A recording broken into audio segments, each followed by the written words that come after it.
Hello everyone, welcome back to my channel. আজ নববর্ষ, সবাইকে জানাই শুভ নববর্ষের প্রীতি শুভেচ্ছা ও অভিনন্দন। আজকের দিনে আমাদের কালী মায়ের মন্দির প্রতিষ্ঠা করা হয়েছিল, তাই প্রতি বছরই এই পয়লা বৈশাখের দিনে আমাদের কালী মায়ের পুজো করা হয় ও নাম কীর্তনও করা হয়। এরপর ভোগ বিতরণও শুরু হয়। মা কালীকে প্রথমে ভোগ দিয়ে তারপর সবাইকে ভোগ বিতরণ করা হয়। কালী মাকে বাতাসা দিয়ে পুজো দেওয়া হয়, তাই আমিও বাতাসা দিয়ে পুজো দিতে গিয়েছিলাম এই পুচকুটাকে নিয়ে। এই পুচকুটা হচ্ছে আমার ভাইজি, ভীষণ কিউট না দেখতে। এই যে খাবারগুলো চলে এসেছে এক এক করে। আমি এতটাই লেট করছি, ভিডিওটা পোস্ট করার কথা মনেই ছিল না, আজ মনে পড়েছে তাই ভিডিওটা পোস্ট করছি।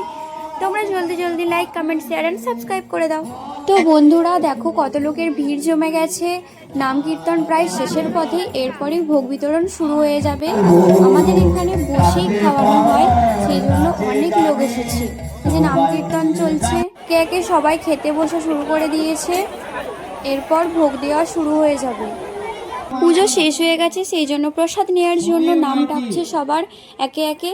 আমিও নিয়ে বসে পড়েছিলাম খাওয়ার জন্য। আজকের মেনু ফ্রাইড রাইস, আলুর দম, পায়েস ও বোঁদে ও আমের চাটনি হয়েছে। তো চলো বন্ধুরা, গুড নাইট, ওকে বাই।